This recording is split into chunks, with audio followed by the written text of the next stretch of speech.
First of all, I'm happy to be here. It's good to see friends among the speakers, the organizers, and of the participants. So thank you very much for this opportunity to share some thoughts with you. The immense Asian region, formed by geography and shaped by historical movements of peoples and their artifacts, shares vibrant family resemblances rather than any essentialized character among its numerous and diverse contexts. From its birth onwards, Christianity has emerged in and journeyed across this region and entered new contexts that simultaneously changed and was changed by it. The first part of this presentation discusses the necessary liberation from perspectives on Asian Christianity that have proved distorting.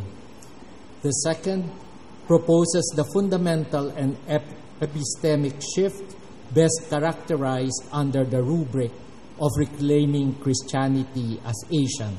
And as I hope you will see, that it is precisely such reclamation of Christianity as Asian that empowers Asian Christianity to know and live and love the other.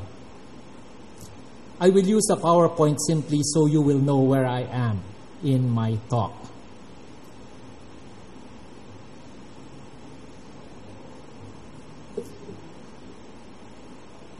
Liberation from perspectives on Asian Christianity as minority, colonial, and foreign.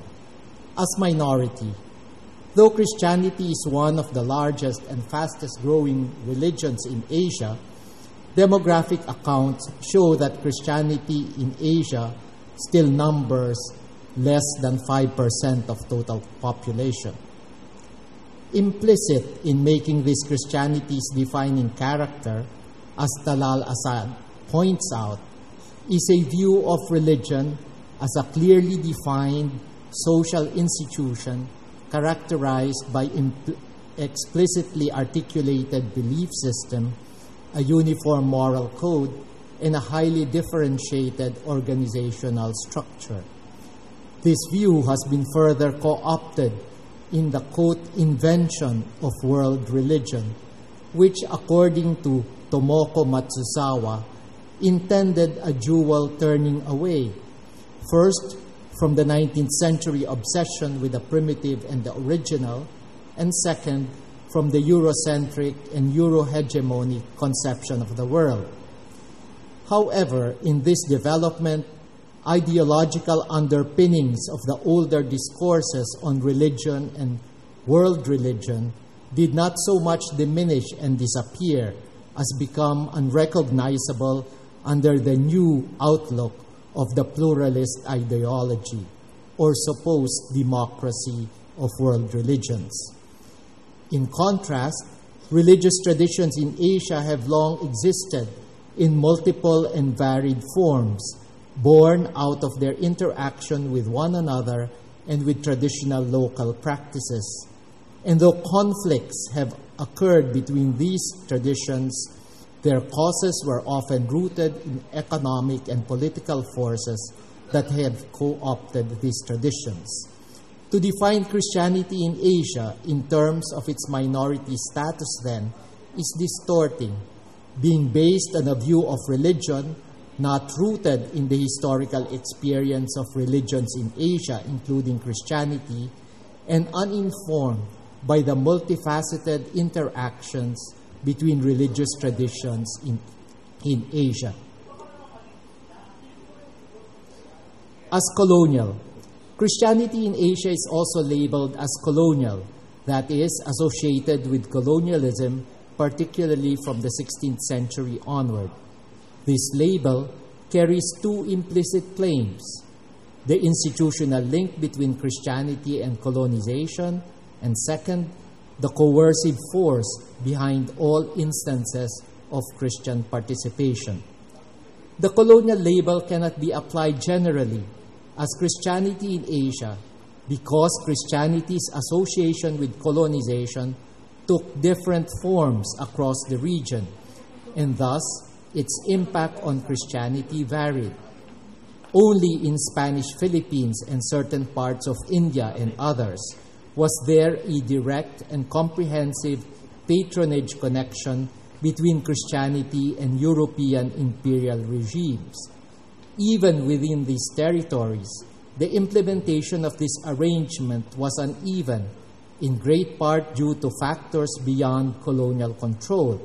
In the case of Spanish Philippines, its territorial character as an archipelago of 7,000 islands, and the insufficient number of Spanish colonial forces. In other territories, during later centuries, Christianity's presence was not mediated through colonial governments. These historical differences shaped Christianity and native reactions to it in these territories. As Brian Turner writes, the history of the Christian churches has been checkered so far as different states either sought to exclude Christianity or to embrace it as a necessary precondition of modernization. Thus, in the 16th century, Christianity was received in parts where there was relatively little competition and where local states were either weak or non-existent. But in the 19th and 20th centuries, it was opposed by nationalist and communist movements. Labeling Christianity as colonial carries a partial truth, that the success of Christianity in Asia cannot be separated from economic and imperial power, and that its spread in Asia has also been a function of the strength and weakness of other religions, especially Islam. But it cannot be comprehensive by reason of the diversity in its relations and the subsequent impact on Christianity in different territories. The construal of Christianity as foreign to Asia, closely linked to its being labeled as colonial, also needs to be interrogated, especially since this view of the historical spread of Christianity into Asia as primarily the product of imperialism continues to serve important political functions. For instance, today, in contemporary Malaysia and Indonesia, where it can be important ideologically to define Christianity as being a foreign intruder. Notwithstanding its origins and early spread across Asia, as well as the early arrival according to tradition in South Asia and other parts, the centuries-old presence of Christianity, albeit in pockets, must be highlighted. One must recognize behind this enduring presence the historic experience of Asian Christians, not just in terms of individual lives, but also and more importantly, as shared identities of Asian Christians. On the one level, many holy Asian Christians, whether officially declared or popularly revered, bear witness to exemplary lives as Christians and as Asians, marked by their ethnicity and nationality. For example, the diversity of Catholic saints and blessed is outstanding. Of the total 486 from 8 countries, 384 were lay people, of which 108 were women. And when they so-called died for the faith, they did not die not being Vietnamese or Japanese or Filipino. On the level of shared identities, Asian Christians contributed to native and nationalist sentiments in their countries. Many lay Christians in the 1896 Philippine Revolution saw their struggle for freedom and well-being as participating in Christ's passion. Prominent figures in the related nationalist and revolutionary movements included Filipino diocesan priests who promoted the nationalist agenda within and beyond the church. Other Asian countries have similar examples. I'll just mention 2 by name. One, when Catholicism in Vietnam was known as the religion or the way of the Portuguese, Han Mic II, 1912 to 1942, arguably the most prominent and the first Vietnamese Catholic modern poet, wrote poetry where, according to Hum Pham, the Catholic faith and the Vietnamese culture encountered each other at a deeper, more intimate level. The other example that I'd like to mention is the figure of Jesuit Albertus Sugijapranata, 1896-1963, ordained as the first Indonesian bishop and officially declared as a national hero.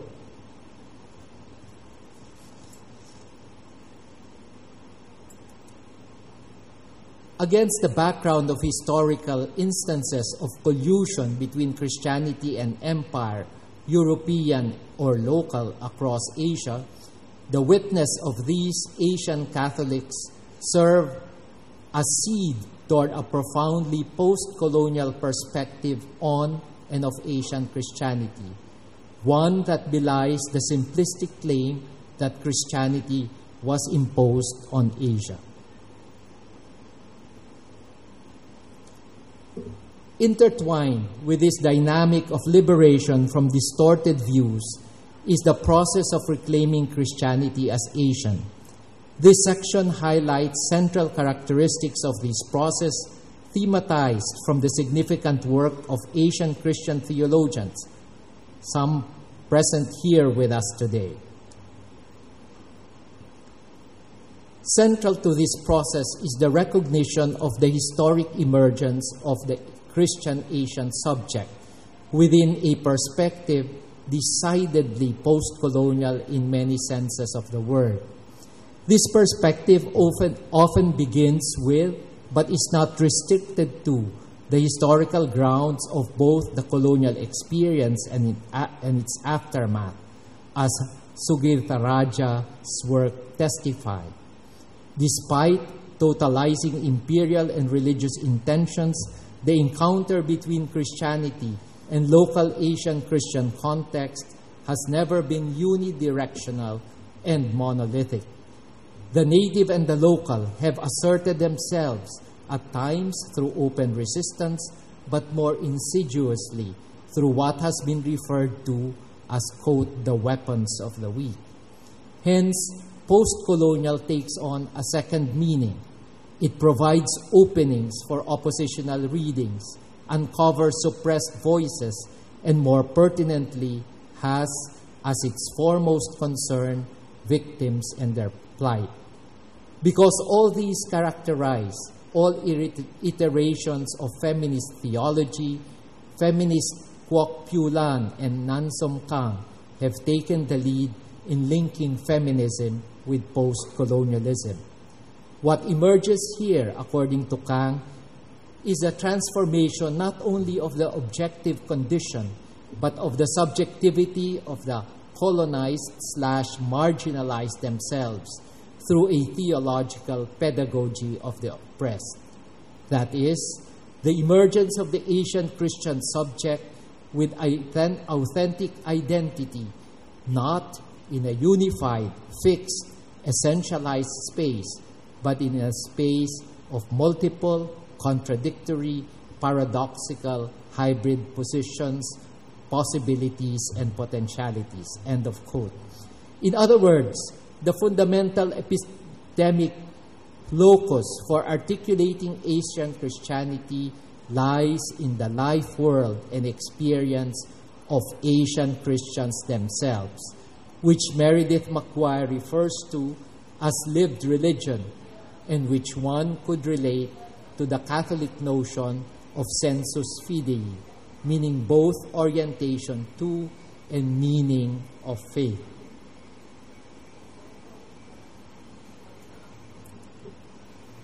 This valorization is necessary and central. This lived Christian experience of Asians, primarily that of the poor, the native, the previously colonized, and women, is valorized not on the basis of any centered positionality of ethnicity, gender, or other identifications, but because it is the expression of the inviolable and subjectivity and agency of Asian Christians. As our dear friend Felix Wilfred explains, these spaces where there is powerlessness shared by millions of Asians living in poverty and misery opens up ever closer understanding of the world, the humans, and the divine mystery, and prove to be sites of creativity and liminality. This Christianity lived on the ground manifests itself in these spaces wherever the artifacts, symbols, stories, and practices and reflections of Asian Christians are expressed. Given the interaction of Asian Christianity with other religions and local traditions, it would not be surprising if these Christian expressions are couched in these traditions. For example, employing local folk tales depicting Christ in the pose of a sitting Buddha, or found in shrines shared with other faiths. It is also important that we do not locate precisely these originary expressions in the idealized Asian Christian village that some theologies of enculturation or contextualization go to. Rather, what I mean by lived experience is wherever they are, even in digital space.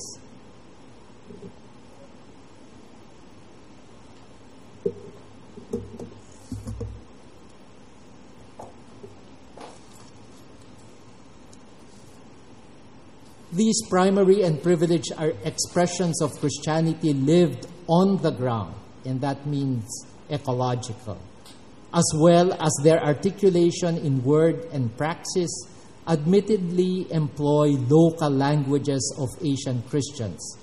This unity in language promotes integrity between faith expression and its articulation. However, both this expression and articulation are not hermetically sealed from the lived Christianity of other Christians in and beyond Asia, but are inherently related to them as signs of Catholicity. Hence, the issue of translation and exchange among Christians cannot be sidestepped, especially in an international conference like ours, where the languages that we converse in are, in the most cases, not the languages of many Christians on the ground. Without professing untranslatability between languages or linguistic determinism, that is, that language determines thought, we must be aware of how we view translation. Earlier view saw it as transferring a fixed message from one language to another, or finding its dynamic equivalent. Hence, fidelity is greatly sought in terms of reproduction, analogous to similar theological perspectives on enculturation and contextualization. These views have been questioned in contemporary translation studies, and so that translation now in contemporary translation studies is seen precisely as a mediation of worlds, of social worlds. Given this wider understanding of translation, of Asian Christian faith expressions and theological articulations, and beyond, could be understood as a process by which exchange is possible. Admittedly complex and daunting, this task requires respect for these expressions and articulations, nuances of discourse, and emotive associations of practice need to be taken into account. Thus, reclaiming Christianity as Asian and its accompanying liberation from distorting perspectives on Asian Christianity is not an act of exclusion. It proves to be an exercise of Asian Christian agency, of Asian Christians owning their own lived faith. Hence, only when Asian Christianity is rooted in the lived Christianity of Asians its originary expressions and articulations as the locus of its speaking, can it enter into a truly Catholic dialogue with others.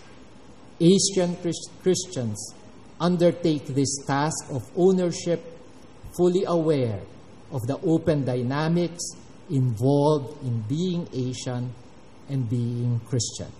Thank you.